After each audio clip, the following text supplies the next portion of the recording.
Assalamualaikum warahmatullahi wabarakatuh. So hari ini saya nak buat ulasan perlawanan antara Sabah versus Perak dalam saingan suku akhir kedua Piala Malaysia, yang mana Perak sekali lagi melakarkan kejutan apabila menyingkirkan pasukan Sabah dengan agregat 3-2 dengan kemenangan 1-0 dengan jaringan dari Wan Zaid Haikal pada perlawanan semalam.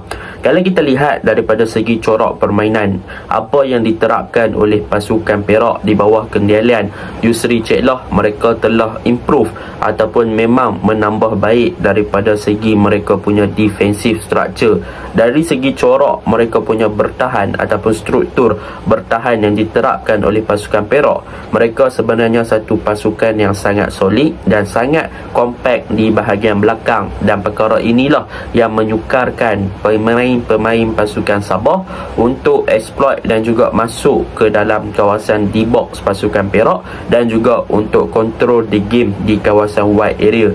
Jadi boleh dikatakan Perak berjaya untuk menstabilkan dan juga untuk absorb serangan yang dilakukan oleh pasukan Sabah, terutamanya apabila pasukan Sabah cuba untuk menyerang dengan penggunaan daripada Rizal dan juga Daniel Ting yang naik lebih tinggi di bahagian kanan dan juga bahagian kiri, dan overloadnya di bahagian tengah juga kalau kita lihat daripada segi defensive structure telah memberikan tekanan yang sangat ketara kepada bahagian tengah pasukan Sabah untuk melakukan ball progression, dan juga mereka memang tak ada ruang untuk mereka menembusi bahagian pertahanan pasukan Perak. Jadi tanpa membuang masa, mari kita masuk ke dalam ulasan perlawanan. Untuk ulasan perlawanan kali ini, saya akan mulakan dengan pasukan Sabah.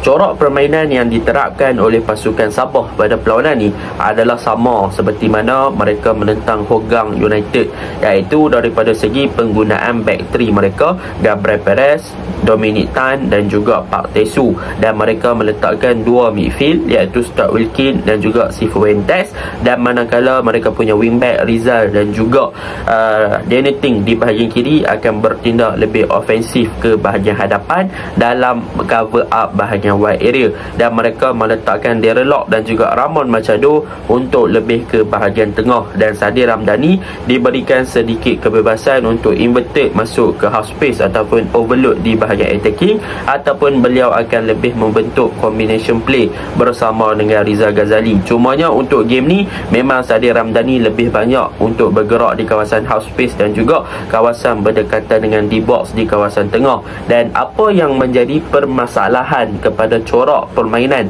yang cuba diterapkan oleh pasukan Sabah pada perlawanan ini adalah yang pertama, kalau kita lihat daripada segi penggunaan Daniel Ting di bahagian kiri, memang dia diletakkan di bahagian kiri dengan sangat tinggi dan dia akan sentiasa di cover ataupun diberi support daripada Gabriel Perez yang bertindak untuk cover up tempat left back. Jadi disebabkan itu juga kita boleh nampak yang Gabriel Perez akan bawa bola jadi lebih tinggi di kawasan belah kiri sebab dia nak memberi support kepada Daniel Ting yang bermain secara ofensif di bahagian kiri pasukan Sabah. Cumanya apabila pasukan Perak nampak corak permainan yang cuba diterapkan oleh pasukan Sabah sedemikian, apa yang dilakukan oleh pasukan Perak adalah mereka meletakkan pemain di bahagian winger pasukan Perak untuk turun melakukan track back. Jadi perkara tersebut menyebabkan situasi daripada Daniel Ting akan berhadapan sama ada 1v2 kepada pertahanan pasukan Perak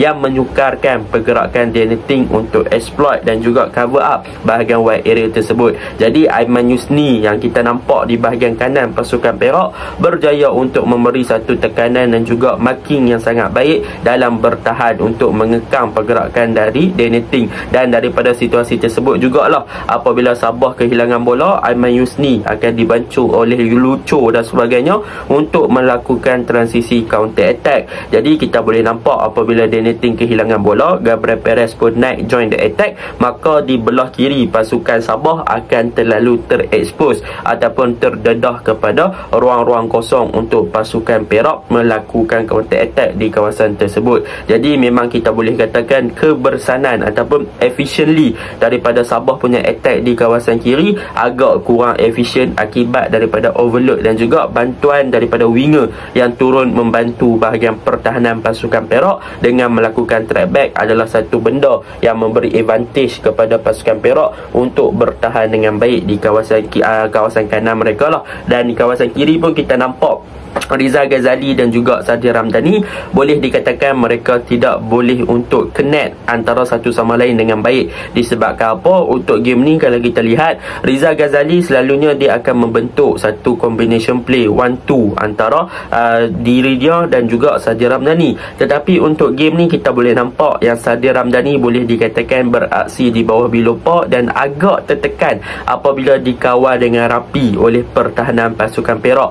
Bahkan Sadir Ramdhani pun tak ada kebebasan untuk bawa bola ataupun dribble untuk memasuki bahagian wide area ataupun bahagian half space pasukan Perak lah. Kalau kita nampak Sadil untuk game ni dia lebih kepada inverted ataupun lebih ke bahagian tengah ataupun half space di kawasan tersebut untuk melakukan penetration dan juga untuk membentuk combination bersama dengan Cifuentes dan juga Stuart Wilkin di kawasan tengah. Cumanya akibat daripada overload ataupun penambah player daripada pasukan Perak sama ada Lucho dan juga Azalinullah yang bermain dalam sistem double pivot telah memberikan satu kelebihan kepada pasukan Perak untuk membuat kerja-kerja dirty work ataupun untuk pressure kepada Sadir Ramdhani dan menutup ruang daripada Sadir Ramdhani untuk exploit kawasan tersebut. Jadi disebabkan itulah juga kita boleh nampak yang Rizal tak boleh nak melakukan larian-larian yang bagus di bahagian kanan daripada segi overlap dan sebagainya, sebab Sadir dah tertumpu untuk lebih terarah ke bahagian tengah dan selebihnya Rizal yang cover up bahagian wide area. Kalau tidak, mereka berdua ni saling untuk melengkapi antara satu sama lain. Tetapi untuk game ni memang mereka disconnect lah, mereka tidak disambungkan dengan baik dan mereka punya gap tu pun agak jauh menyebabkan corak serangan mereka di kanan dan kiri tidaklah efektif untuk pasukan Sabah. Itu yang pertama. Yang kedua, kekurangan pasukan Sabah kalau kita lihat adalah di bahagian tengah. Untuk game ni kalau kita boleh katakan Sabah lebih kepada berpaksikan kepada Cifuentes untuk menggerakkan bola daripada bahagian bawah dan juga untuk melakukan ball progression di bahagian tengah. Jadi Cifuentes yang banyak bergerak dan juga banyak mendapatkan bola. Tapi macam saya cakap, Perak mereka sangat compact dan mereka sangat overload di bahagian tengah dengan penggunaan dua pivot. Jadi pergerakan dua midfield pasukan Sabah agak terhad apabila pasukan Perak dalam defensif ataupun dalam mereka punya struktur ketika out of position, mereka adalah satu pasukan yang berminda corak bertahan yang sangat solid. So mereka compact dan mereka tak memberi ruang kepada pasukan Sabah untuk melakukan combination play dan juga untuk connect antara midfield dan juga attacking department. Jadi benda tu yang menyebabkan Sabah tak boleh nak progress the ball dan juga untuk mencari Ramon Machado ataupun Darren Lock di bahagian hadapan. Dan untuk Darren Lock dan juga Ramon Machado, mereka berdua ni memang dikawal ketat lah daripada segi kawalan man to man marking yang dilakukan oleh Sandi Afolabi dan juga Sivan Pillai. So mereka berdua ni memang susah nak dapat bola dan mereka tak ada ruang yang langsung untuk menerima bola. Jadi memang kita boleh nampak yang Sabah untuk game ni agak struggle walaupun mereka boleh bina game daripada bawah, tapi apabila masuk teritori ataupun wilayah pasukan Perak, mereka akan kehilangan bola dan dengan corak agresif bertahan pasukan Perak yang selalu buat dirty work, melakukan terjahan dan sebagainya yang bagus, maka mereka akan kehilangan bola dan juga akan memberi foul kepada pasukan Sabah lah. So benda tu yang menyebabkan Sabah punya attacking tak beberapa menjadi pada perlawanan ni. Dan daripada segi transition pun kita boleh nampak yang Sabah tidaklah seefektif macam game-game yang lepas. Mungkin kerana faktor fatigue ataupun kepenatan. Sebab apa? Sebab Sabah tak buat rotation, mereka masih lagi mengekalkan first 11 yang mereka ada dalam game menentang Perak. Even mereka ada jadual yang padat apabila dah bersaing di peringkat Asia. Jadi kesimpulannya apa dia? Kesimpulannya kena faham apabila beraksi dalam satu saingan liga yang panjang dan juga join banyak tournament, squad depth adalah benda yang paling penting kepada sesebuah pasukan. Bukan sahaja daripada segi kualiti tetapi daripada segi kuantiti. Jadi kedua-dua benda ni saling melengkapi. Itu untuk pasukan Sabah. Kita masuk kepada pasukan Perak. Apakah kelebihan yang pasukan Perak ada? Yang pertama, macam saya cakap, struktur bertahan mereka. Kalau kita lihat struktur bertahan pasukan Perak, apa yang mereka lakukan adalah mereka ada dua pivot, iaitu Lucuh dan juga Azalinullah, yang bertindak sebagai pivot ataupun double pivot di bahagian tengah. Jadi dalam fasa menyerang, mereka hanya memerlukan kepada pergerakan daripada Lucuh untuk melakukan gerakan daripada bahagian bawah kepada bahagian atas, dan mereka akan meninggalkan Azalinullah untuk stay in the behind bagi membantu Sandi Afolabi dan juga membantu Shivan Pillai. So Azalinullah akan stay between the Sandi dan juga Shivan, dan benda ni sebenarnya memberikan kelebihan kepada right back dan juga left back pasukan Perak, iaitu yang mana kalau kita highlightkan tentang Aiman Yusni. Untuk Aiman Yusni, bagi saya game ni dia bertindak dengan sangat cemerlang sebagai seorang right back, apabila boleh dikatakan daripada segi dia punya transisi ketika menyerang,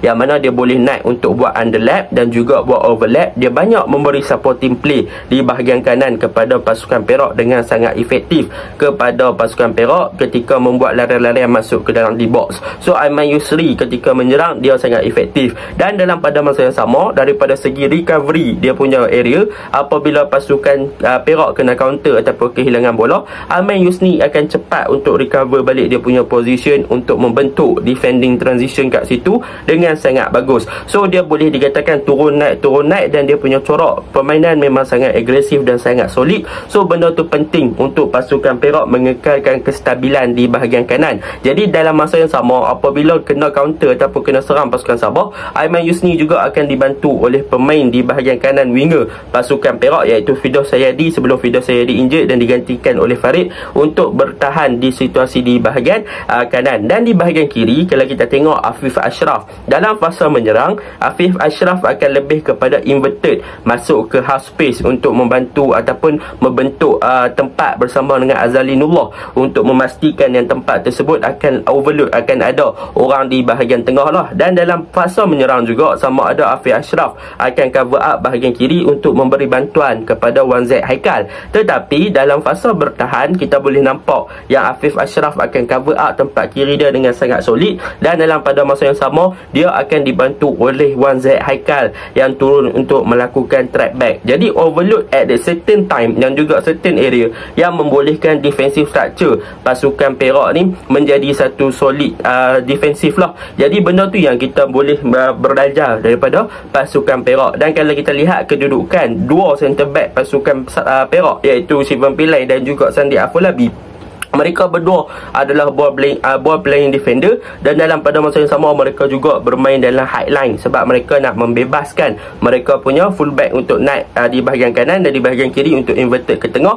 Tetapi dalam pada masa yang sama, dua midfield mereka, iaitu inverted tadi Afif Ashraf dan juga Azali, akan stay at the midfield untuk memastikan yang belakang takkan kena counter attack dengan mudah lah. So benda tu bagus untuk pasukan Perak. Dan dalam fasa menyerang pun kita boleh nampak sebenarnya Milanovic dijadikan sebagai fast nine, Sio lebih diletakkan dalam kotak penalti, Wan Z cover up wide area. Jadi benda tu memang positif, kan? Jadi benda tu memberikan kelebihan. Cumanya semalam Sio rugilah, tak skor. Jadi apa yang boleh saya highlightkan dekat sini, Perak dapat satu gol dan mereka bertahan dengan sangat baik, dan mereka pun tak terlalu bertahan, mereka main open juga. Itu adalah satu benda yang positif. Cumanya yang paling positif yang kita boleh highlightkan adalah tentang bagaimana struktur bertahan pasukan Perak yang membolehkan mereka jadi satu complete team yang boleh bertahan dengan baik. Jadi benda tu positif lah. Cumanya apa yang perlu dibaiki oleh Perak adalah di strike force. Bagaimana mereka nak link up, bagaimana mereka nak jadi lebih kreatif, dan bagaimana mereka nak membentuk combination play yang lebih bagus.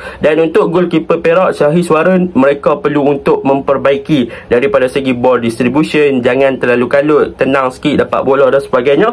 Sebab kalau kita lihat untuk game ni, banyak supplying ball yang cuba dilakukan oleh Shahiswaran tidak kesampaian dan juga boleh dikatakan out. Itu agak merugikan pasukan lah dalam fasa untuk menyerang. Jadi itu je lah ulasan saya. Memang Perak deserve untuk menang, dan good luck lah lawan JDT nanti. Assalamualaikum.